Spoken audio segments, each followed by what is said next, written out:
So for people that don't remember or sort of only vaguely remember, can you tell me a little bit about the Humboldt tweet and the ensuing reaction and how that impacted your career? Yeah, yeah. So the news, I believe, is a Friday in April 2018 that this accident had happened and 15 members of the Humboldt Broncos were killed. It would become 16 the week later. And I received that information like everyone else, obviously. I remember watching the press conference on Saturday because I had a rare day without my kids for the first time. So it was like very memorable that I was able to watch this press conference. And then so it's following the news the whole time, right? And I did my master's at the University of Saskatchewan in Saskatoon, and I'm very interested in questions of space and how Canada is like we accept traffic accidents as if they're Yeah. just like normal, right? It's like, yeah, it's cost of living in this country is a traffic accident, right? But we see this like really unthinkable level of carnage in a situation with on a bus where people all know each other. So that also like changes the narrative on like a Greyhound bus where you can have people that don't necessarily know each other. And so the Sunday night, I write this tweet after two conversations I was having on Twitter, one about traffic accidents and the mundanity of that in Canada, and then also about how at that point 15 people was the same number of women and their family, so a couple of children and a brother, who were murdered by people who had been stalking them or who had been former intimate partners with them. And at that point, the fundraiser had already hit $4 million for the Humboldt Broncos, and I said something like, it's a lot of money, and I wish that we could see these kinds of deaths remembered in equal measure. But of course, in Canada, you know, inequality follows us in death just as it follows us in life. And and it exploded, and that's kind of where the story. I can end that story there because I could talk about what it's like to live Mm. through something like that. Yeah, But just for the I've got it here just for the benefit of the audience. I'm trying to not get cynical about what is totally a devastating tragedy, but the maleness, the youthfulness, and the whiteness of the victims are, of course, playing a significant role. This is the tweet that the right. right-wing media really jumped on. After you tweeted it, did you have any expectation that this kind of thing, like it was part of No. a thread? It didn't seem like a big grand statement. So No. And at the time, I mean, my Twitter following, I think, was only 2,500, which was a lot for me. I was like, okay. And there was some engagement. I think maybe 4 or 5 people responded. But no, it was purposely like kicked into overdrive. There was signs that I had people saying, "Oh, you're going to be sorry for that." And I was like, "Okay." But people who I knew were connected to the Conservative Party, and then all of a sudden you had like a column from Adrian Batra, who's the editor in chief of the Toronto Sun, denouncing me for this horrific tweet that came out 2 days later. And then it snowballed. Then it was like, so Sunday night to Tuesday is what it took for it to go viral. It did hmm. not go viral instantly, and did not go viral on its own merits, because of course what I was saying is something that everybody, like so many people say this, right? People are in touch with me privately saying, I can't believe that this happened, like what is going on.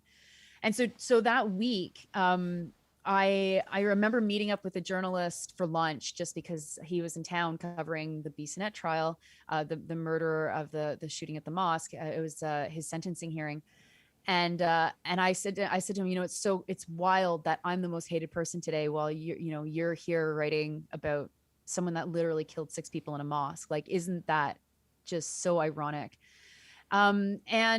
And then, of course, 10 days later, there was the van attack in Toronto that was a targeted attack. We know it was an incel attack, and killed 10 people, if I'm not wrong, injured 6 people seriously. And of course, they didn't raise the same amount of money. I mean, it's just, and then people are like, oh, no, you're right. Right. But by then I was like, my career was toast. My social media was toast. And yeah, I was made into an example of, and it was also like, I think it's important to note that the far right, and I'm going to call the Toronto Sun in this situation far right, and the right, I guess, maybe generally, the Ontario Prouds, the Canada Prouds of the world, they've been trying to get me on something Hmm. for a long time. And so there were these flashpoints for the last 2 years before that, where they really tried to like make an issue out of a tweet that I wrote. And on that one, they were successful. And what was the ensuing reaction? Like you received a torrent of various messages and things, right? Oh yeah. I mean, like Jason Kenney got involved, and he said something on his Facebook page that ended up like netting 2,000 like reactions, like not react, like comments Wow. plus Yeah. reactions. Sarah Palin made a comment about it. It got picked up by my local newspaper, and so I was in the local newspaper, which was kind of a trip. And like in French, and they're just like covering it like, we're not sure what the problem here is, but Jason Kenney is attacking a journalist from Quebec City. It's like, yeah, that's weird. And yeah, I had 30 million Twitter impressions for 5 days. So effectively my phone was useless. I couldn't do anything with my phone. It was just too like nonstop. And hundreds of violent threats, thousands and thousands and thousands of messages, phone calls, calls to anybody that's employed me. Friends that worked at the Globe and Mail were saying that they were getting calls all day because I'd recently published in the Globe and Mail. So that was kind of funny. But of course that led to why they wouldn't publish me again. And then denounced by Maclean's and just kind of hung out to dry, right? Like there wasn't very many mainstream voices defending me, which I felt very annoyed by, to say the least. And then what was the most confusing was that, this was all very, in my mind, it was very clearly orchestrated, and I passed some information to some people. There's a nice article in Briar Patch and the Huffington Post that kind of deconstructed what was obvious. Rabble did something as well, but no one ever followed up on what happened there. Like I was never interviewed about what happened after. I was asked for interviews in the aftermath, which I said, I do not want to take away the focus from the families. And so I said, no, I refused all interviews for the 2 weeks that followed. But after that, I thought it was so weird because it was like, this was like a practice run to first of all, to try and get me to self-harm. That was very obvious.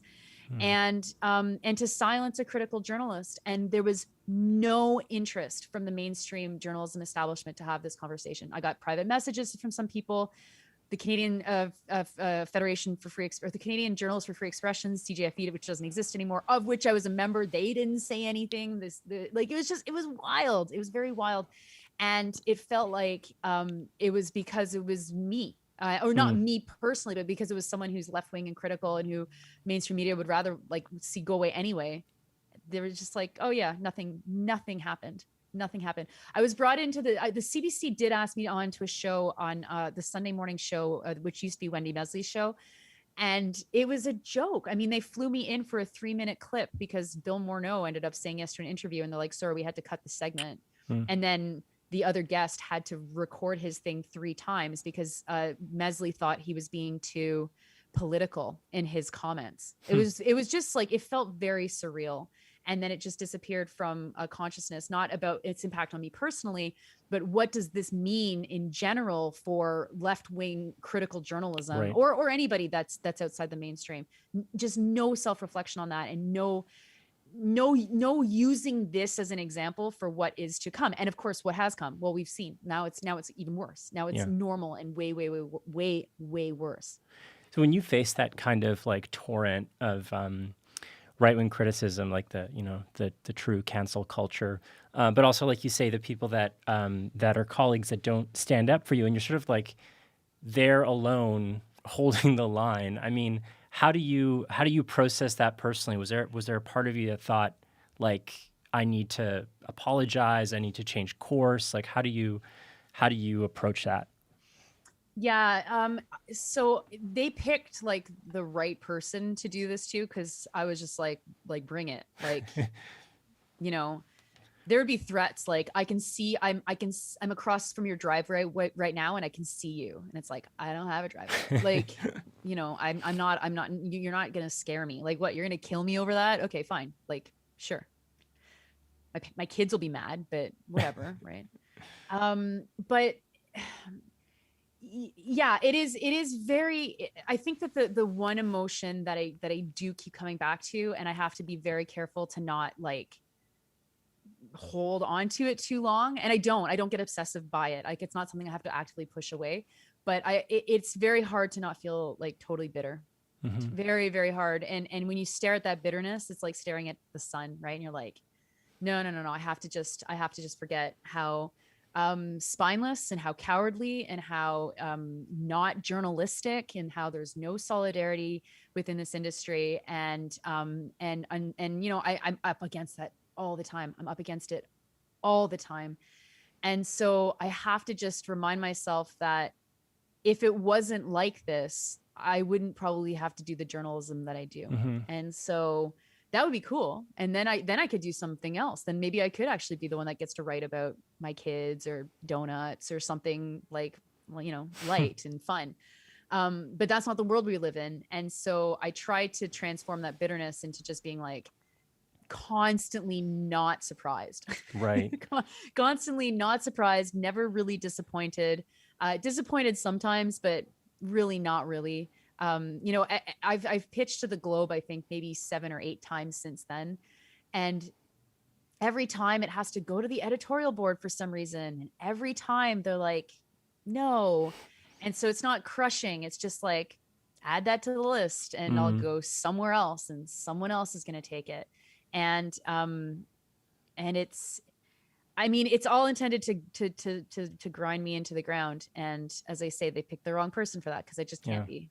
Not with that. I can be grounded to the ground with other stuff.